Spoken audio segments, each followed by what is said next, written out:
Estamos no ar para mais um Comunicando e Andando, episódio 180, mais um marco de 10 em 10, a gente vai chegar no 200, mas dentro da nossa trajetória do Comunicando e Andando por @Porto Alegre Oficial, chegamos ao episódio 5 de 10 que a gente vai circular e contar boas histórias pela nossa capital. Alexandre, vamos para mais um? Vamos para mais um, vamos lá. E essa é uma história, cara, é meio louco, porque todo mundo já ouviu falar desse do negócio dessa empresa, dele, com certeza. mas talvez não entenda o negócio por trás dos bastidores, e é isso que a gente vai trazer hoje. Já vou trazer para o nosso bate-papo Luiz Felipe, cofundador e CEO da Vaquinha.com.br. Luiz, posso chamar assim? Pode. Obrigado por ter topado esse bate-papo. E com certeza a nossa jornada é inspirar pessoas, tanto no mundo dos negócios como na vida. Acho que tem muita história por trás da Vaquinha.com.br que inspira as pessoas. Seja bem-vindo e muito obrigado. Tem muita história mesmo, vamos ver se a gente conta um pouquinho delas aqui, né? Obrigado pelo convite. Espero fazer um papo bem legal com vocês aí. Essa é a ideia. Cara, antes de a gente entrar na Vaquinha.com.br, queria saber quem é o Luiz antes da Vaquinha, onde começa a trajetória no mundo dos negócios até chegar ali, né? Para que a gente te conheça e quem não te conhece no mundo aí dos negócios possa conhecer o Luiz antes da chegada da Vaquinha no mercado. Boa, cara. Eu tenho formação técnica, então me formei em computação na URGS. Então, antes aí da internet, né? Eu entrei na URGS em 96, saí em 2000. Então, cara, quando eu entrei, estava começando a história da internet. Antes da internet, aqui. 90% do nosso público não vai entender o que é isso. Não é bem antes da internet, mas, cara, quando a internet estava engatinhando ainda, né? Então, eu trabalhei um tempo como programador, depois fui analista de sistemas, analista de negócios. Então, comecei muito voltado para a carreira técnica, mas sempre gostei bastante dessa parte de negócios. Então, ia falando muito com o pessoal e fui moldando a minha carreira para essa área. O Vaquinha veio bem depois, né? Já contando um pouco a história da formação do Vaquinha aqui, a ideia inicial foi quando eu casei, né? Que também eu casei em 2006 e ainda era muito comum o pessoal dar presentes físicos, né? Dar o faqueiro, dar o conjunto de pratos, enfim. Só que como eu tinha decidido ir morar fora com a minha mulher, com a minha namorada na época, não fazia sentido para a gente montar uma casa. Então, o pessoal que queria presentear a gente começou a perguntar, puxa, como é que eu faço para presentear vocês de alguma forma, né? E aí, a única maneira que a gente tinha na época lá, que era mais digital, eram as cotas de lua de mel, que não eram tão digitais assim, elas eram um sistema bem confuso, né? Mas que as agências de viagem forneciam. E a gente ficou com isso na cabeça. E como eu sou o irmão da minha mulher, que é o meu cofundador do Vaquinha lá, o Fabrício, meu sócio, começou a ficar, puxa, cara, a gente tinha que ter uma maneira mais prática de fazer isso aqui, a gente ficou com um problema na cabeça, né? Então a gente nasceu mais voltado com essa ideia de resolver os presentes coletivos em casamentos, formaturas. Depois a gente se deu conta que esse mesmo modelo se aplicava a outras coisas e tal, até vinha um modelo de negócio e 2 anos depois nasceu o Vaquinha. E em que momento surge a primeira vaquinha? Vamos chamar assim, não sei se o produto é uma vaquinha, não sei como é que vocês denominam.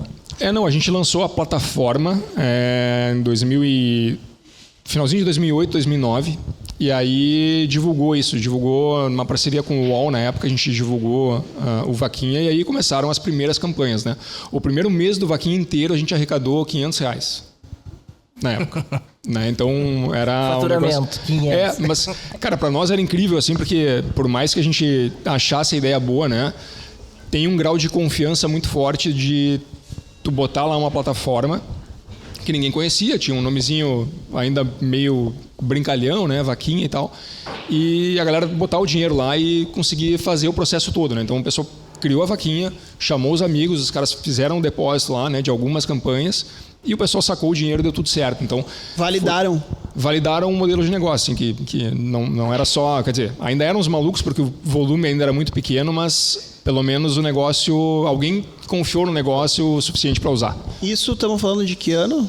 Isso era começo de 2009. Falando sobre as dificuldades iniciais do Vaquinha, em uma época onde não se tinha Pix, pagamento online, reconhecimento facial, talvez esse foi o maior desafio no início para conseguir fazer com que tudo isso pudesse se desenvolver, diferente do que a gente tem hoje? Como é que é isso? Eu acho que tinha alguns desafios, dificuldades bem importantes lá no começo, né? O primeiro, eu acho que era a maturidade que tinham os meios de pagamento na época. Então, não era tão fácil como é hoje, que todo mundo faz pagamento de tudo que é jeito. Ainda tinha um grau de confiança bem forte do cara de botar o cartão. Então, a galera que comprava da Amazon fora ainda estava acostumada a fazer compras, mas tinham grandes e-commerces aqui que estavam aculturando o pessoal a fazer, né? Os pagamentos online. Então, isso acho que era a primeira dificuldade. Era difícil convencer o pessoal a botar um cartão, ainda mais num negócio que tu não recebe um produto depois, né, depois de uns dias. A outra era que o volume que a gente precisava como negócio para sobreviver, ele tinha que ser muito grande, porque o nosso modelo na época ele era baseado, a gente não queria tocar no dinheiro do usuário, a gente achava um risco muito grande para uma empresa que estava nascendo. Então a gente fez uma parceria com o pessoal do PagSeguro na época, que era, cara, o UOL recém tinha comprado, o PagSeguro tinha lançado, ele também era bem incipiente, assim. A ferramenta da vez. É a ferramenta da vez, assim, cara, pouca gente usava. E a gente recebia deles de volta um rebate de 1% sobre todo o volume que girava. Então, pra gente conseguir sustentar lá, vamos dizer que o custo entre pessoal e tudo mais fosse 10 mil. Cara, precisava gerar 1 milhão para receber esses 10 mil. Então era muito difícil se sustentar. Assim, a gente, né, como eu falei, foi R$500 no primeiro mês, depois 2 mil no segundo. 1% de R$500 não paga nem. Não paga um chopp ali hoje, né? Então, acho que essa foi uma das principais dificuldades. Então, os primeiros anos ali do Vaquinha, a gente quebrou literalmente algumas vezes, né? De ficar completamente sem dinheiro e ter que ir lá passar o chapéu lá, fazer uma vaquinha entre os sócios ali para dizer, cara, vamos seguir tocando aqui. A vaquinha da vaquinha. Porque era uma coisa interessante, cara. Apesar do negócio não ser sustentável na época, ele tinha cara de que ia parar de pé. E a galera gostava muito. Né? Mas era um formato tipo startup, assim, na época? Era, mas na época nem tinha esse termo startup, aqui também não era difundido, né? Não é que o termo não existia, mas aqui no Brasil não tinha essa história de startup, cloud, quando a gente fala de servidor cloud, que era no Vaquinha na época, cara, o cloud tinha que ligar para o provedor de serviço e o cara, depois de um mês, ele te escalava o servidor, se fosse o caso, né? Então era tudo muito incipiente, assim. Mas é a dificuldade realmente de ter um volume grande de pessoas confiando no negócio, né, e fazer o negócio girar. Então essa foi a principal, talvez. A gente costuma fazer, como a gente está sempre falando com empreendedores, o dia D, né? O dia da virada. Eu vou, no teu caso, por ser um produto mais tecnológico e muitas vezes não palpável, é uma vaquinha, mas não é tão palpável como um produto. Mas qual foi a primeira vaquinha que te marcou e que tu coloca na mesa e diz, aqui foi a nossa virada dentro dessa jornada? Eu acho que tiveram algumas lá atrás que aconteceu, assim, mas uma que nos marcou bastante, que foi talvez a de maior repercussão nesses anos iniciais, foi uma que era do Oziel, que era um cara que tinha câncer na boca, que ele não tinha uma parte assim do lábio, então era bem impactante a imagem. E a gente teve o Felipe Neto divulgando na época. Isso lá para 2010, talvez, estou falando. Cara, era trazer um volume absurdo de gente pro site, ali o site caiu, mas tu via que a galera se engajava muito nesse tipo de coisa, né? Então, esse era o momento que a gente via e dizia, puxa, tem um negócio aqui que eu acho que pode ter uma escala bacana. Essa marcou, assim. E nas mais recentes, assim, cara, uma que eu sempre falo que marca muito, aí não tanto pelo começo do negócio, mas mais pelo negócio em si, pelo propósito que o negócio tem, é a vaquinha do Joaquim, que tinha a doença, aquela AMI. Foi a primeira vaquinha de AMI ali no site, o cara superou a meta que ele tinha lá de poucos milhões. E eu falo sempre dessa porque essa que dá a sensação pra gente de que, cara, antes do Vaquinho, uma pessoa que tinha uma doença que precisava de milhões tinha muita dificuldade de arrecadar. E depois desse caso especificamente, a gente teve várias outras vaquinhas que arrecadaram, né? E isso é muito legal porque tu muda a cultura, tu muda até a percepção de esperança que a pessoa tem, né? Quando tem esse tipo de dificuldade, sabendo que os outros podem abraçar e ajudar elas. Então isso, para nós, foi bem marcante também. Mas é engraçado porque é um produto que ele carrega muito o social junto, né? E como que vocês lidam internamente no sentido de... Como pessoa daí, né? Não só pensando no negócio. Estou falando aqui um pouco a pessoa Luiz. Porque deve surgir muitas, né? É muito visado esse tipo de coisa para a saúde, né? Para ajudar alguém que está com muita necessidade. Depois a gente vai entrar no papo das enchentes, mas por trás não é só uma plataforma, ela tem um canal social junto, né? Como que vocês lidam essa parte emocional? E os últimos 2 episódios que a gente gravou tinha muito emocional dentro do próprio negócio, no sentido de cuidar a mente para prosperar no negócio. Como que vocês lidam com isso? Porque todo dia deve ter algo impactante, como tu disse que foi a primeira foto que marcou, né? Cara, eu acho que é o desafio diário que a gente tem lá. Porque assim, a gente fica... Hoje a gente tem um volume de campanhas que não dá para acompanhar caso a caso, né? No começo lá a gente sabia todas as campanhas que arrecadavam, porque não eram tantas assim. Mas para mim, por exemplo, que sou pai, ver esses casos todos, ou ver essa realidade das pessoas lá que estão pedindo ajuda para casos que... Cara, é muito difícil ter um filho e tu precisa de milhões para salvar a vida dele. Ou tu tem uma doença lá que tu sabe que tu precisa de um volume gigantesco de dinheiro num prazo muito apertado para conseguir dar conta. É super impactante. Então, a gente fala que a gente tem que ser meio médico, assim, né? Olhar a coisa e saber que a gente tem uma responsabilidade ali de não deixar o site cair, não deixar ele fora do ar, porque essa pessoa está precisando e se o site cai fora do ar, ela deixa de arrecadar, né? Ou atrasa. Então a gente eu imagino, né? Eu não sou médico, mas eu imagino que a gente tem um perfil um pouco de médico ali, do tipo, cara, tem que trabalhar, tem que fazer a coisa acontecer e eu não posso me envolver tanto no caso, mas quando a gente lê os casos ali, acho que dá até um pouco de proporção dos problemas que a gente tem às vezes, assim. Tu diz, cara, não tem problema nenhum. Não tem problema nenhum, né? Tem pessoas ali passando por coisas diariamente que são super fortes ali, que é inimaginável, assim, cara. Tem mundos desconhecidos ali que eu não teria ideia se eu não tivesse o Vaquinha lá, não tivesse os casos acontecendo ali. E a gente estava falando antes dos bastidores aqui sobre quando alcança o objetivo, né? E muitas vezes o retorno dessas pessoas, dessas famílias, né? O quanto isso é importante, quanto isso pode modificar uma visão de mundo, visão de vida. E como é que é isso para vocês, receber essas notícias quase que diariamente, talvez, né? E, ao mesmo tempo, lidar com essa questão positiva, mas saber que mesmo assim tem que seguir, continuar, porque tem diversas outras histórias para seguirem sendo contadas.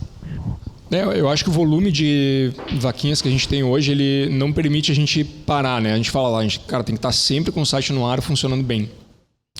Mas é muito gratificante a gente receber o retorno da galera que consegue fazer a arrecadação, consegue, sei lá, fazer a viagem, fazer a cirurgia, estudar. Isso é muito legal pra gente, assim, né? A gente fala, tem dois slogans lá principais que a gente usa aqui. Um é toda ajuda começa aqui, porque realmente a galera usa muito vaquinha para divulgar as necessidades que tem.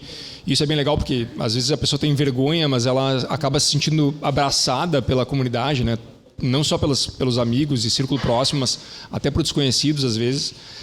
E o outro é o impossível não contava com você, né? Porque realmente tem coisas que parecem impossíveis, cara, a gente vê acontecer todo dia ali pela força que essa comunidade de doadores ali acaba fazendo a coisa acontecer, né? Então, isso eu acho que é muito legal, assim, né?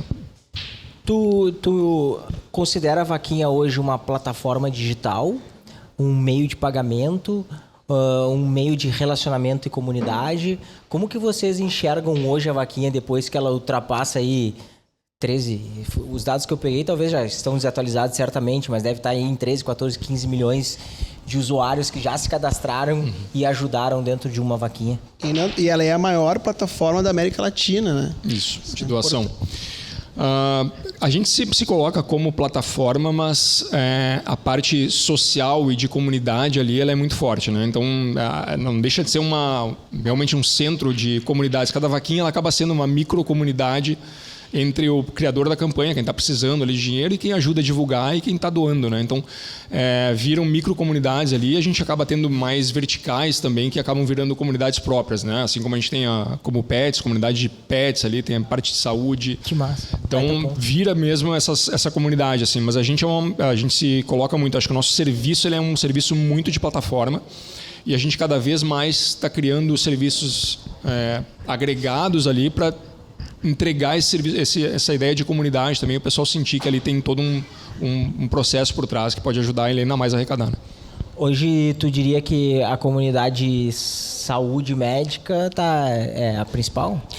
Ela é a principal em termos de valores arrecadados, né? Quando a gente fala de campanhas, as principais vaquinhas sempre são de saúde, porque são as que demandam mais dinheiro e são as que talvez sensibilizem mais as pessoas, né, na hora de doar. Então, poxa, quando vê uma criança doente, cara, tu vai lá doar. Mas tem comunidades bem frequentes, assim, por exemplo, pegar a comunidade de pet, os doadores são muito recorrentes, né? Então a galera doa, cara, o cara é um amante de cachorros, ele doa para tudo que é vaquinha de cachorro. Ele faz resgate de animais, cara, ele tem uma comunidade que doa muito para ele lá. Então tem esses mundos ali à parte dentro do vaquinha ali que funcionam muito bem, né? Tu tem uma plataforma que ela precisa conversar com todos os públicos, no sentido de tu vai pegar o cara mais experiente tecnologicamente como uma pessoa mais, não sei se é a palavra, mas analfabeta no mundo digital, porque ela simplesmente foi impactada e ela quer doar. Como que vocês fazem essa balança para não deixar de evoluir a plataforma e ao mesmo tempo tu não deixar ninguém para trás dentro dessa jornada? Não, boa pergunta. Eu acho que uma das coisas que a gente tem como força lá dentro é que a gente sempre tentou fazer o vaquinha ser o mais simples possível, né? A nossa premissa sempre foi, cara, todo mundo pode fazer uma vaquinha fora do vaquinha, já fazia uma vaquinha fora do vaquinha. Por que o cara vai fazer aqui dentro? Então tem que ser muito simples dele criar uma campanha e tem que ser muito simples a pessoa doar. Então, poxa, hoje a gente tem, com o surgimento do Pix, a gente conseguiu fazer uma chave Pix por campanha.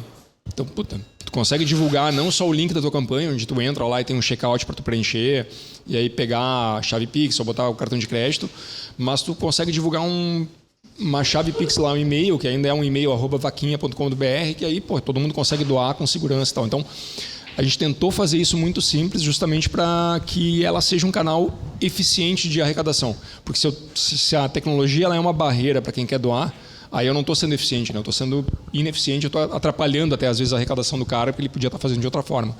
Então a gente sempre teve esse viés ali, eu acho que é uma das forças que a gente tem hoje também, de ser tão simples de doar. Talvez uma das tarefas na questão de arrecadação, em doações, seja a de recorrência, né? Porque é muito impulsivo, muitas vezes. Tu vê ali um post, vê uma dificuldade momentânea e tu te sensibiliza e vai e contribui. Como fazer com que isso possa, de fato, se tornar recorrência, principalmente nas questões médicas, que os valores são altos, né? Isso é uma tarefa para vocês hoje? Tem essa dificuldade ou não? A gente tem dificuldade sempre para fazer a coisa ser recorrente, porque depende muito também da natureza da campanha, né? Então tem vaquinhas lá que elas são muito pontuais mesmo, o cara só precisa do dinheiro naquela hora. E por mais que sejam valores altos, às vezes o doador ele faz 2, 3 doações, mas não ele não quer se comprometer mês a mês, né? Já tem outros casos que sim, o cara precisa ter uma doação recorrente. A gente tem isso no site. Tem a recorrência lá para o cartão de crédito, até para o Pix lá que a gente manda hoje lembrete, porque daqui a pouco vai ter o Pix automático. Mas ela ainda é uma parcela pequena, assim, a maioria das campanhas elas são pontuais, né? Mas é uma preocupação o usuário que cria a campanha ele tem que escolher se ele quer realmente uma campanha que seja recorrente ou se ele quer só uma campanha pontual para arrecadar, para resolver o problema pontual dele, né? Ô Luiz, isso aí mais como curiosidade, até a gente conversando com o Thiago, que foi o nosso último episódio, ele comenta que muitas vezes o fracasso te ensina. E a gente só conversa aqui, aquela vaquinha deu certo, aquela outra deu certo, chegamos no valor, salvou uma vida ou não. Mas o quanto algo que não deu certo dentro de uma vaquinha conseguiu construir positivamente dentro do próprio negócio, para que daqui a um pouco não se repita e se alcance os objetivos com maior facilidade. Cara, boa pergunta. Eu acho que assim, realmente eu acho que é o fracasso ou o insucesso que às vezes ensina mais do que o próprio sucesso, né? A grande maioria das vaquinhas, elas não arrecadam. É muito difícil arrecadar e bater a meta, principalmente, né? Ele exige um trabalho, principalmente quando a gente está falando de valores mais altos. Então, acho que o que isso mostra é que, cara, não tem nada fácil na vida mesmo, né? Acho que nada vem sem trabalho, e para criar uma campanha e para ser bem sucedido, ela precisa também ter um trabalho por trás ali, né? Tem, obviamente, os casos que o cara simplesmente cria campanha e aí sai arrecadando ali, mas ele é, assim como na vida, ele é o raro que todo mundo conhece. 1%. Exato. O normal é, cara, criar a campanha, tem que divulgar, pedir para os amigos. Isso tem uma barreira ali de, às vezes, vergonha, né? Dependendo do que tu tá pedindo. Tem que ultrapassar essa barreira, tem que, cara, insistir às vezes, pô, por que não dou agora? Tem que mostrar o que tu tá fazendo com o dinheiro. Então, é um processo, às vezes, longo, de uma pessoa que às vezes está sensível. Então, muitas vezes a pessoa realmente não consegue atingir. Mas o que eu acho legal ali, que a gente sempre se colocou também dentro do Vaquinha, é que a gente nunca limitou ou definiu que o modelo de negócios era um modelo tudo ou nada. Se atingir o valor, recebe, ou se, puxa, não atingiu, eu devolvo todo o valor. Não, cara, tu conseguiu arrecadar R$1.500, mas tu queria 10 mil, cara, os 1.500 são teus. Né? Eu acho que isso é legal também, porque premia o esforço que o usuário faz também. Né?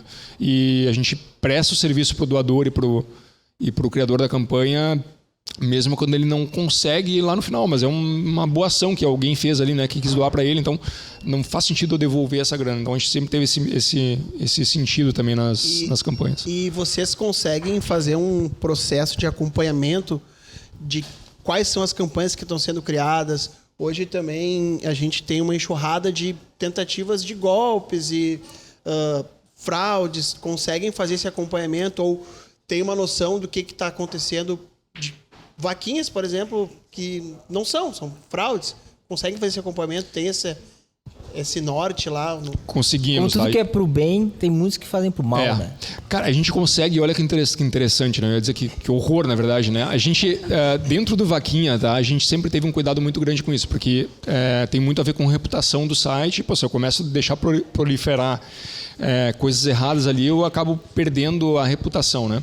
Então a gente sempre cuidou muito ali. O que está acontecendo hoje, tá? A galera não faz essas fraudes dentro do Vaquinha. Ele clona o site do Vaquinha fora. Então essa é outra coisa que a gente monitora também, mas é muito mais difícil de monitorar, né? Então a gente conta muito com a própria comunidade. A gente tem um link lá que permite que a comunidade entre lá e cadastre o link falso que vê no Instagram, que vê no Google, enfim, que vê em qualquer outro lugar. Porque os caras clonam a página do Vaquinha, botam lá a nossa marca, tudo, e aí contam uma história lá que às vezes é falsa, com valores falsos e tal, e acabam arrecadando ali. Então, essa é hoje o principal problema, vamos dizer assim, que a gente enfrenta no quesito fraude. Assim, dentro do Vaquinha, a gente tem um sistema muito forte ali de checagem, tem vários pontos de checagem, então é bem difícil o pessoal conseguir fazer uma fraude ali dentro. E os de fora a gente fica monitorando sempre com o site, né? Então é bem importante o pessoal que entra ali também, que quer doar, saber que está dentro do site do Vaquinha. Então olhar lá se está no vaquinha.com.br, né? Olhar lá se tem o certificado, toda a função todos os cuidados que tem que ter, assim como quando entra no Banco do Brasil, numa Caixa, num Banrisul, tem que ter o cuidado de olhar ali, porque, cara, essa é o que mais acontece, é clone. A vida do empreendedor não é fácil, não, né? Cara, tem que se preocupar. Só complementando assim, a gente tira do ar mais ou menos uns 15 a 20 sites desses por semana. Então, assim, muito, né? Dá vontade de jogar tudo pra cima, né? Cara, é difícil. A gente tem que falar do que aconteceu no Rio Grande do Sul, né? Essa foi a 5ª enchente que vocês atuaram, certo? A 5ª. Mas com uma peculiaridade, né? Porque a sede, né? Porto Alegre em si, a sede de vocês foi atingida. E como é que foi isso? Tendo passado por outras enchentes, e aí quando chegou a enchente que, o Vaquinha também foi atingido. A estrutura em si. Eu acho que a gente falou aqui de começar um negócio sem dinheiro, né? Quebrar várias vezes e tal, ter que pedir dinheiro de volta para continuar, mas esse eu acho que foi, sem dúvida, o principal desafio que a gente enfrentou como empresa até agora. Cara, ela foi a 5ª enchente, porque a gente já tinha feito isso em São Paulo, no litoral de São Paulo lá. A gente já tinha feito, inclusive, nas enchentes aqui do Rio Grande do Sul em setembro. Tinha feito nas enchentes do Acre e do Rio de Janeiro. Só que sempre, quando a gente olhava a enchente, já tinha alguma campanha grande que estava acontecendo. Então, a nossa decisão nunca foi criar a nossa própria campanha, porque já estavam acontecendo outras campanhas, a gente não queria competir, né, ter conflito com o usuário, a gente queria que a campanha do usuário bombasse. Então, vou pegar o exemplo do que aconteceu em setembro de 2023, que já tinha a campanha do Badin. Né? Então, quando a gente foi olhar, cara, a campanha do Badin já estava acontecendo. O que a gente fez, e fez nessas outras enchentes também, foi organizar uma página onde a gente agrupava todas as campanhas que eram confiáveis e dava visibilidade para elas, né? A gente começou a divulgar essas campanhas, para ajudar elas a arrecadarem. Nessa enchente agora, muito por causa do aprendizado que a gente viu do Badinho, do pessoal do Pretinho, fazendo nas enchentes de setembro, a gente entendeu que, cara, quando tem uma quantidade muito grande de dinheiro, é uma complexidade muito grande para quem está criando a campanha para distribuir esse dinheiro. Ainda mais do jeito que o Badinho fez, né? Que ele foi dando pix lá de 5 mil, 10 mil para as pessoas. Então, o que a gente viu, cara? Quando começaram as chuvas ali no final de abril, a gente já entrou em contato com o Badinho, entrou em contato com o pessoal do Pretinho para dizer assim, galera, a gente vai fazer uma campanha nossa agora para vocês não precisarem ficar preocupados onde é que vai o dinheiro e tal, vocês nos ajudam a divulgar, entra, né, uma campanha em parceria conosco e a gente vai, cara, fazer o dinheiro chegar o mais rápido possível para as pessoas. E eles toparam e entraram na hora, né? Então, dia 1º de maio a gente abriu a campanha e começou a divulgar. No dia 3, o nosso escritório já estava inacessível. Então, a gente fica um escritório ali perto do Praia de Belas. Cara, estava pertinho, a gente estava vendo o rio subir. E dia 2 foi o último dia que a gente estava no escritório ainda. Reunimos a galera. Quem saiu já começou a sair um pouco mais cedo, porque estava começando a esquina a encher de água. Dia 3 já estava inacessível o escritório e um monte de computador lá. Então, o grande desafio que a gente teve foi atuar como plataforma nas enchentes, no momento de pico. Então, tinha muito mais campanhas criadas do que um dia normal. Atuar como criador de campanha e gerenciador da campanha, né? Na campanha das enchentes, sem o escritório e com a galera dispersa, tendo problema em casa, porque também aconteceu isso, né? A gente não lembra agora, mas começou a chegar água nas casas e a galera teve que sair das casas porque começava a faltar luz, né? Faltar tudo ali. Então, o cara não tinha estrutura nem para trabalhar de casa. A gente teve que pegar as pessoas chaves e mandar os caras, às vezes, para o litoral para poder continuar trabalhando, para não deixar a peteca cair, para justamente as campanhas não pararem de arrecadar, né?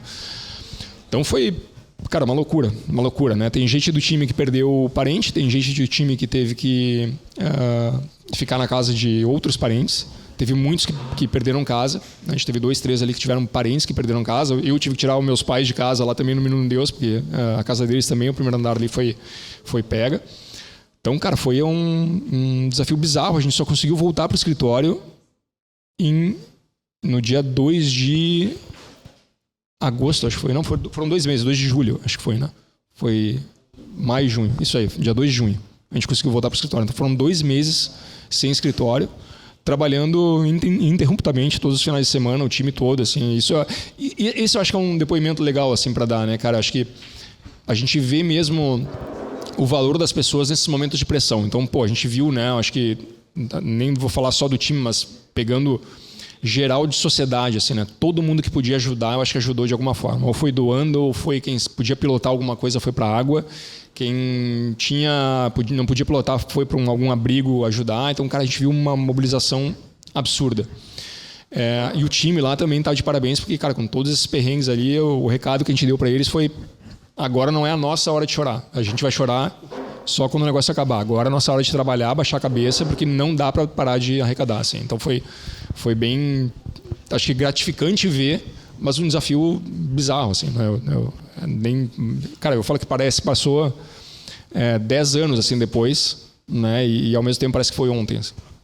Ô Luiz, e como fazer uma gestão de alto fluxo de valores dentro de uma campanha num espaço curto de tempo, nesse sentido de 10 anos em 2 meses, onde... Não sei se é hater, mas tem gente que em vez de ajudar atrapalha também e acaba acusando e gerando informações erradas que fazem com que, tipo, a vaquinha não está repassando.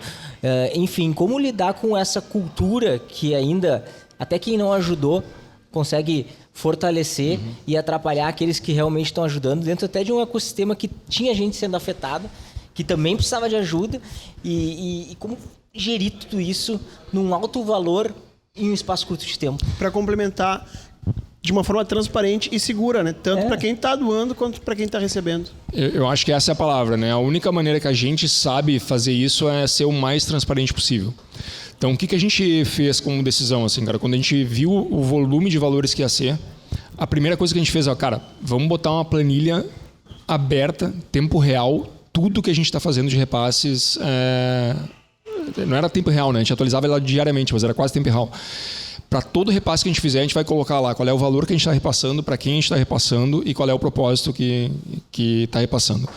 Então a gente fez isso, foi no sábado mesmo, eu acho que a gente começou dia 3, que a gente começou a repassar o dinheiro e a gente já estava com a planilha no ar, para todo mundo poder olhar. Então a gente sabia que ia tomar pedrada e, cara, era quase inevitável. Isso era uma coisa que a gente falava bastante pro pessoal na época, né? Eu falei também pro Badinho e pro pessoal do Pretinho. Quando tu tem esse volume de recursos que parece ser muito grande, mas ele é limitado, tu é obrigado a fazer escolhas. Cara, o dinheiro vai para cá.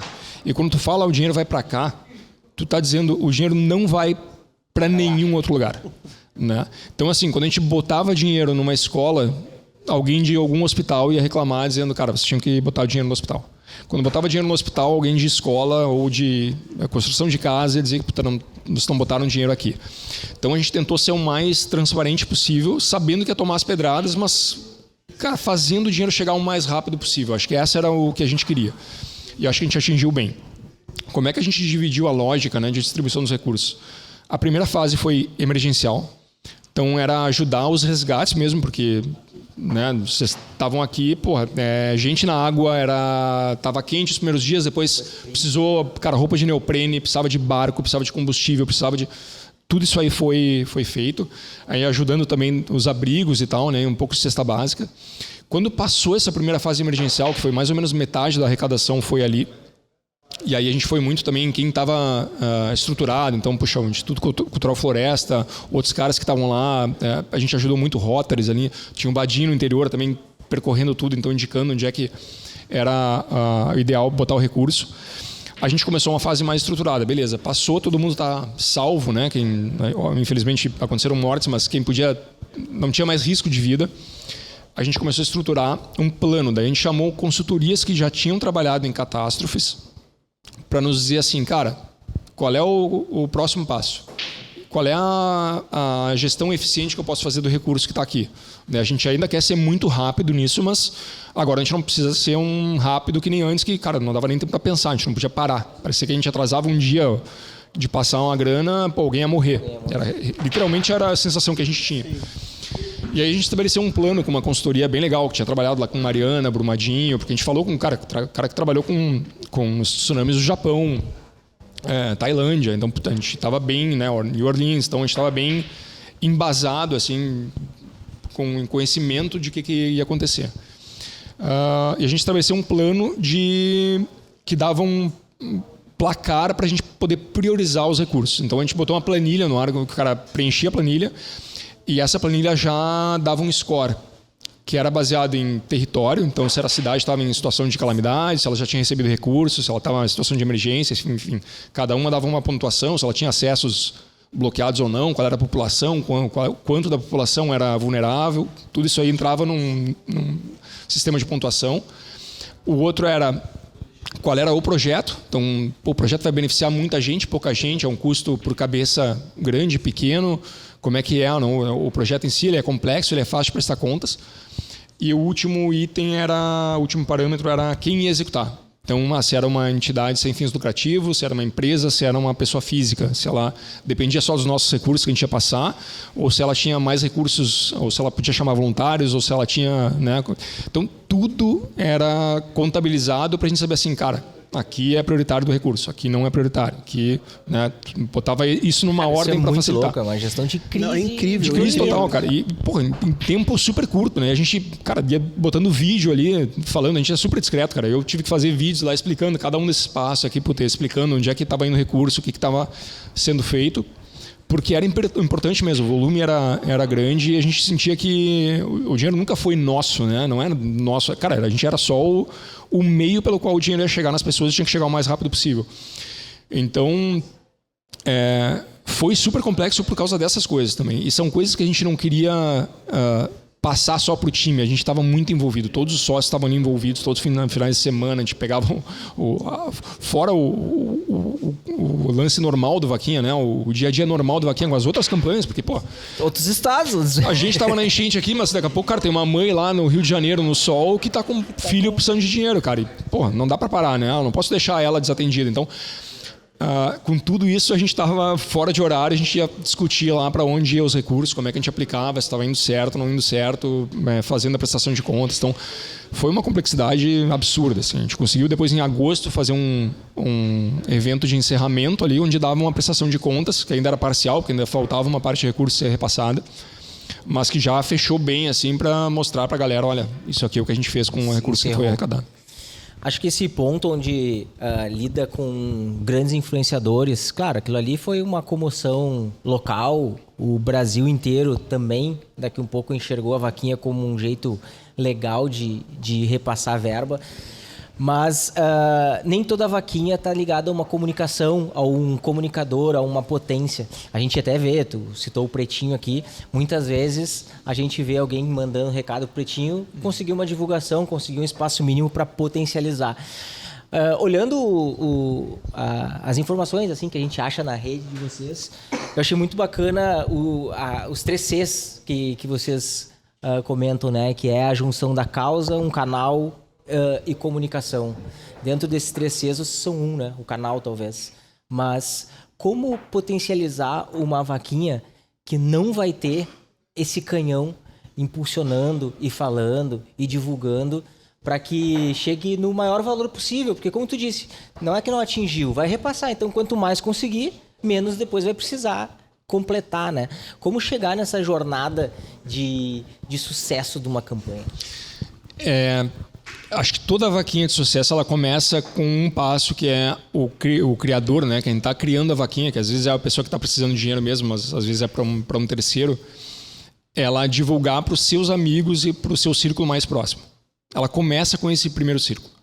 Então, óbvio, se o cara que está criando a campanha ele sabe contar uma história, ele vai ter mais facilidade de arrecadar. Mas às vezes não é ele que sabe contar a história, é alguém do círculo dele, desse círculo inicial, né?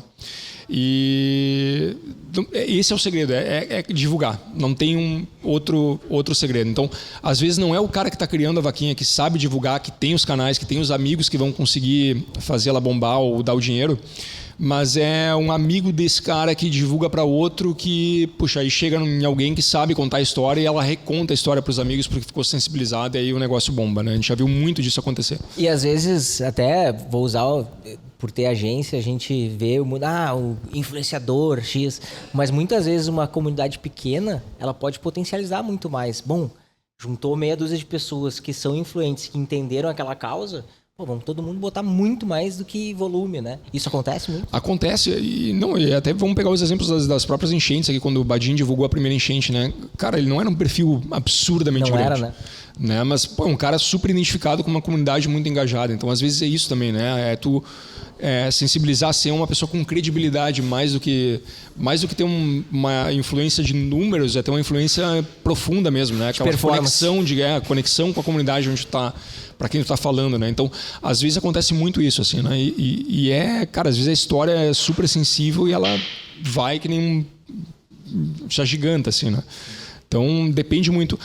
Mas é engraçado porque a gente tem várias campanhas que às vezes são de pessoas que não têm esse perfil de contar a história, não botam lá uma imagem muito bacana, não é apelativa e, cara, ela vai super bem.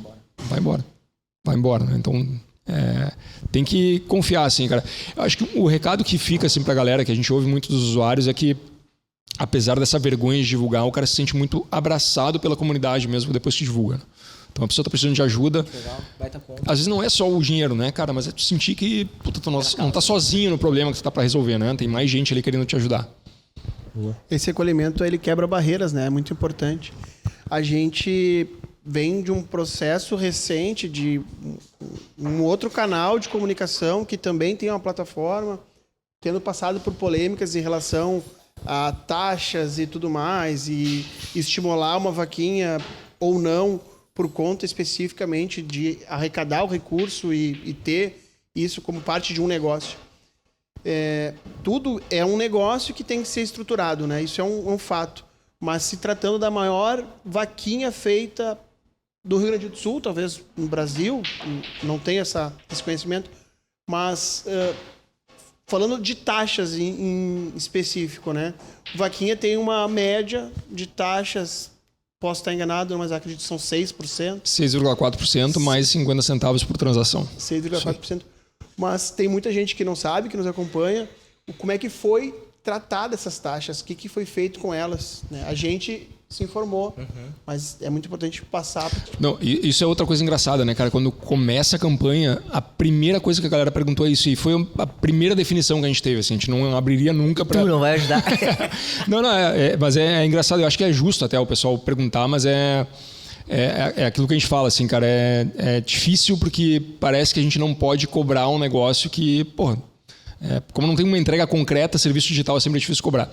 Mas assim, a taxa aqui que a gente fez na campanha, a gente definiu de cara, quando a gente abriu a campanha, a gente definiu, cara, essa campanha aqui não é pra gente ter lucro. É o contrário, quando a gente entrou em contato com o Badinho e com o Pretinho, a gente já tinha definido, cara, isso aqui a gente vai devolver as taxas para a própria campanha. A única coisa que a gente não devolveu os custos. Foram custos. Então, o que a gente fez? A gente deixou lá transparente também, na prestação de contas, a gente tinha lá a taxa, estava todos os valores lá de taxas, tudo que a gente ia devolver, impostos, etc. Até agora a gente está em função de tentar conseguir de volta o ITBI, porque surgiu uma lei no final do ano passado, o ITBI não, desculpa, o ITCMD, porque no final do ano passado o governador, se eu não me engano, ele também deu uma lei aqui que para aquele evento específico ia ter isenção de TCMD, que é o imposto sobre doações e tal. Então a gente está atrás também de repasse a repasse, ver o que é passível de devolução, o que não é passível, né? O que a gente fica isento e não fica isento, então vai ser mais recursos que pode voltar até para a campanha. Mas a gente sempre estabeleceu que, cara, essa campanha aqui não ia ter as taxas cobradas. Só que o que a gente fez? A gente deixou bem claro assim, ó, cara, tá aqui a nossa taxa, o que a gente cobraria, tá aqui os custos que a gente tem, isso aqui é o que a gente vai devolver das taxas, porque a gente não vai ficar com lucro nenhum em cima da campanha, não fazia sentido nenhum, né? A gente do Estado, né? A gente aqui no Estado abrindo a campanha e ter lucro em cima dela não fazia sentido nenhum. Sim. Mas por trás, as pessoas têm que entender que realmente é um negócio e por mais que não tenha lucro, ela tem uma responsabilidade interna, tem funcionários que também estavam precisando, que poderiam também ser ajudados. Envolve toda uma estrutura, né? Deixa eu entrar na questão um pouco de negócio, saindo um pouco da causa e entrando no negócio assim para as pessoas entenderem uma empresa de tecnologia que está embarcada por trás de uma vaquinha. Vocês analisando hoje, tem ali 14 milhões de pessoas que já investiram. Vocês utilizam também essa ferramenta como relacionamento para potencializar outras vaquinhas? Eu digo o lead, que está ali de alguma forma, que ele entrou em alguma campanha. Vocês conseguem validar recorrência? Qual é o número, pensando daí numa campanha de tráfego, quantas pessoas entraram, quantas compraram, quantas voltaram e qual o ticket médio hoje de um apoio, enfim, de uma doação? O ticket, eu vou começar de trás para frente, tá? Depois vai me lembrando das perguntas. O ticket médio das doações hoje ele gira em torno de R$70. Ele varia um pouco entre 50 e 80, assim, ele tem essa variação ali, né? A gente divulga campanhas hoje para a nossa base, tenta fazer testes ali se eles adotam, mas depende muito do perfil do usuário também, a gente tenta segmentar isso, né? Então, usuários que doam para pet, que nem eu falei ali, né? Então, tenta ficar sempre nessa área, mas a gente acaba divulgando. A gente tem um sistema hoje das vaquinhas mais amadas, então facilita bastante para divulgar esse tipo de coisa. A gente divulga também em outros canais, tipo no Instagram, as campanhas que estão começando, ou campanhas que estão já em fase final, ou também as mais amadas ali. Então, a gente consegue fazer esse tipo de divulgação hoje para a nossa base, para tentar engajar, porque a gente entende que é o serviço também que eles também gostam, né? Eles gostam de saber quais são as campanhas que eles podem ajudar e continuar ajudando. O que a gente se preocupa muito também é que as campanhas coloquem lá o que aconteceu com o dinheiro, então para elas prestarem contas dentro da plataforma, para não ser só o pagamento, depois não acontece mais nada, né? Então todo mundo que presta contas ali, que coloca uma atualização na campanha, todos os doadores recebem um e-mail, todos os doadores recebem a comunicação lá do que aconteceu. Que mais tinha de pergunta ali que perguntou? Eu comentei volume, né? Recorrência, ticket médio. Recorrência, a gente não tem uma recorrência tão grande hoje dentro dos usuários gerais. né? Não é o normal. O normal são as campanhas que fazem pontuais mesmo ali para resolver o problema específico, mas a frequência desses usuários até aumentando. Então, uma pessoa que doa, ela tende a voltar a doar no ano, assim, isso é legal também. E uma nova fase para o Vaquinha, para os próximos períodos, o que vocês imaginam? A gente está acompanhando que o Vaquinha tem estado presente em eventos, né? O que seria para os próximos períodos aí para o Vaquinha? O que esperar? Eu vou complementar. O Pix é o maior concorrente do Vaquinha hoje em dia, dentro dos próximos passos. Deixa eu começar pelos eventos. Cara, a gente começou a fazer eventos também para devolver um pouco para a sociedade o que a sociedade tem feito pelo Vaquinha, pelos nossos usuários, né? Então a gente começou a fazer eventos pet, por exemplo, que a gente fez nos parques aqui de Porto Alegre. Teve alguns antes das enchentes, depois a gente teve outros depois. Muito legal tem sido o feedback do pessoal desses eventos. Agora vai ter, esse ano ainda tem um em São Paulo e outro no Rio. E o Pix, cara, o Pix foi o principal concorrente do Vaquinha. Acho que ele mudou o negócio, né? Acho que esse é o ponto, assim. O Vaquinha era a maneira mais fácil da pessoa arrecadar, porque criava uma vaquinha em 5 minutos e saía arrecadando em cartão, boleto. E era o mais fácil de doar também, antes do Pix, né? Porque era só pegar lá, entrar no site, 5 minutos doava. O Pix bagunçou um pouco esse coreto, porque ele é instantâneo, cada conta tem o seu Pix lá, então ele meio que nivelou o jogo. Mas, por outro lado, ele diminuiu muito o custo das transações, né? Isso ajuda bastante. Cartão e boleto são meios de pagamento caros. E ele resolveu muito para nós, porque a gente consegue entregar ele nas vaquinhas também com a história da chave Pix, né? Então a gente consegue entregar isso de forma transparente para o usuário. Todo o valor que ele recebe, tanto por Pix quanto pelo checkout do Vaquinha, fica todo transparente na sua campanha, o que é muito legal. Mas sim, cara, eu acho que quando ele foi lançado, ele foi o principal concorrente do Vaquinha. Ele ainda é um concorrente forte para a divisão de contas. Então, se eu vou fazer uma coisa que é um churrasco com meus amigos, talvez facilite o Pix. Eu mando o meu Pix lá para os caras, ele é confiável. A Vaquinha funciona muito bem quando eu preciso ir além do meu primeiro círculo de amigos. Cara, não é só meus amigos do churrasco, não é só meus amigos do futebol. Eu preciso que essa história chegue em mais gente. Aí eu preciso de uma entidade confiável no meio, porque senão o teu Pix pode ser... Uma prestação, né? Pode ter sido trocado no meio. Traz a credibilidade, evita fraude, né? Isso, o teu Pix pessoal fica privado, então isso facilita bastante, assim, aí que a gente entra e aí o Vaquinha, a proposta de valor, ela é matadora, assim, né? O pessoal usa muito. Luiz, queria te agradecer a tua participação. Acho que é muito legal trazer um case aqui. Foi a primeira vez que a gente traz um case que trabalha com doação, que trabalha com a parte social, assim, na raiz. E obrigado também por ter criado isso e ter ajudado tantas pessoas e ajuda tantas pessoas, que às vezes pode ser até utopia, talvez tira um pouco as responsabilidades de um governo, mas ao mesmo tempo entrega para a sociedade, que muitas vezes é o que a gente precisa: agilidade, credibilidade e fazer chegar lá na ponta, que é isso que a gente quer. Obrigado por ter topado esse bate-papo, essa nossa caminhada aí. Eu que agradeço o convite, pessoal. Espero que, né, a gente tenha batido um papo aqui, esclarecido um pouquinho do que é o Vaquinha lá para o pessoal que não conhecia. Acho que muita gente nem sabia que a gente era daqui, não sabe ainda que a gente é daqui, né? Então, agradeço o convite e fico à disposição ali sempre que precisarem, e contem com a gente sempre. Luiz, a nossa websérie, ela veio para falar de histórias que inspiram, né? Então, ir para além da tua história, que pode inspirar outras pessoas, tu conseguiu fazer algo que é fora da caixa, porque além de tu inspirar com a tua história, tu consegue contar centenas ou milhares de histórias que realmente inspiram, e elas de fato inspiram porque as pessoas contribuem de uma forma efetiva. Então, cara, tu tá de parabéns pelo que tu tem feito. Muito obrigado por aceitar o nosso convite. E contem com a gente aí como uns parceiros aí porque for necessário. Muito obrigado. Não, valeu de novo. E lembrando, cara, que quem faz o Vaquinha no final é a própria comunidade que está lá doando e criando as campanhas, né, cara? Então, contem conosco sempre ali. Incrível. Que massa. E a gente segue a nossa caminhada. Agradecer o pessoal da Famecos, da PUC, da TL House. Um abraço para a Georgia, que fez tudo isso acontecer.